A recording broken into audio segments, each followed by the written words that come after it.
Marion Pariset. C'est un événement qui a été quand même très dur pour beaucoup, quasiment tout le monde peut se relier à cet événement, d'avoir eu quelqu'un qui était proche, quelqu'un qui était à risque d'y être. Et ça a été vraiment un réveil pour beaucoup, je pense, de Français, au-delà de Charlie Hebdo, qui avait mobilisé déjà largement. Ça a réussi à mobiliser et à faire corps d'une certaine manière. On avait vu un certain nombre de mouvements sur le fait de vouloir protéger la façon dont on vivait, notre art de vivre, nos valeurs. Aujourd'hui, qu'est-ce qu'il en reste ? La question se pose, d'autant plus que, en effet, les questions migratoires sont encore à l'ordre du jour. La question de la cohésion sociale, qui a déjà été mentionnée.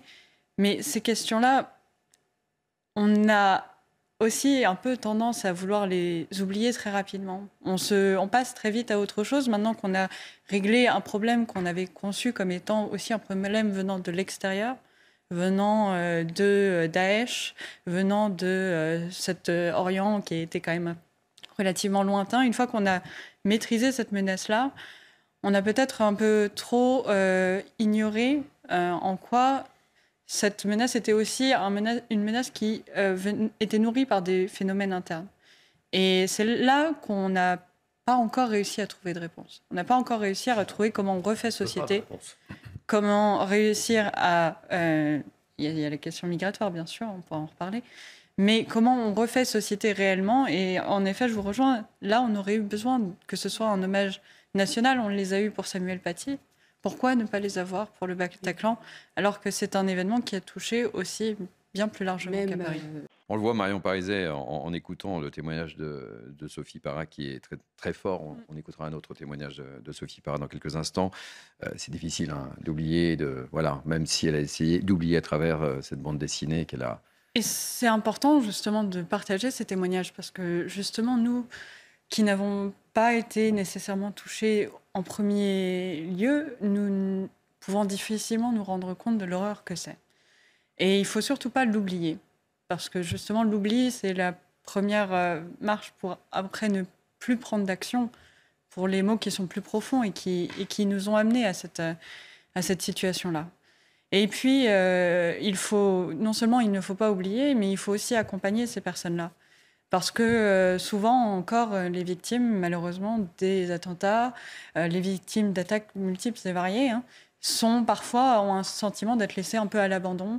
Mais en tout cas, elles ont besoin qu'on soit présent, que la société puisse les accompagner et qu'on leur donne la chance et l'opportunité de se reconstruire, parce que c'est un processus long, c'est un processus qui dépend de chaque personne, qui est très variable. Certains vont peut-être s'en remettre plus rapidement que d'autres. Et ça, c'est une variable qu'on ne peut pas maîtriser et sur laquelle on doit être présent.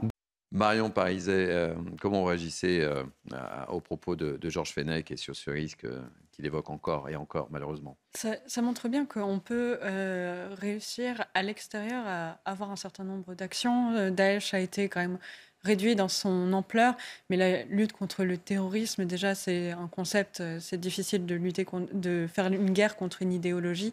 Mais au-delà de ça, aujourd'hui, c'est une menace qui est beaucoup plus diffuse et c'est ça qui implique une façon différente de gérer la menace. On a eu en 2015 des attaques qui étaient extrêmement organisées, planifiées, avec des réseaux de l'extérieur qui du coup étaient aussi pouvaient être repérés et traités d'une certaine manière par les services de renseignement. Aujourd'hui, on est aussi sur parfois de l'individu seul, isolé, qui va se radicaliser de manière totalement anodine sur les réseaux sociaux, par exemple, et avec un simple couteau de cuisine venir là encore, prendre des vies parfois dans la rue, et ça implique une autre façon, ou un camion.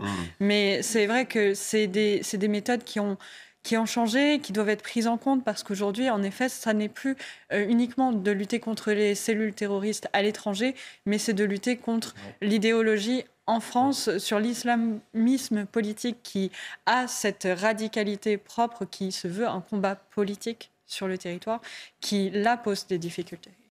Marion Pariset. Oui. Vous êtes d'accord avec ce que...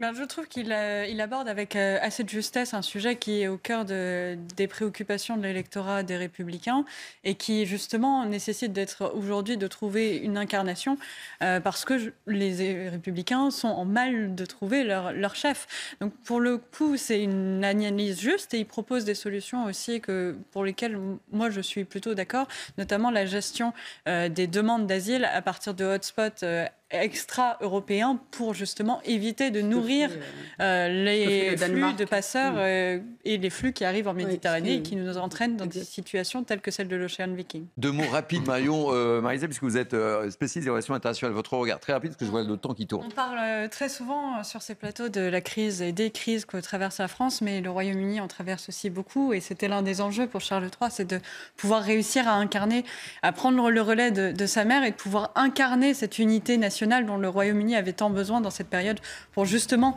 pouvoir se tourner vers l'extérieur et pouvoir rayonner. Et là, il montre qu'il y arrive. Moi, je mettrais peut-être une petite nuance ou en tout cas un petit risque pour lui. On parle souvent de la série The Crown. Ouais. Elle a suscité beaucoup d'émoi au Royaume-Uni et c'est toujours des risques pour l'image de la couronne et pour l'image du Royaume-Uni derrière.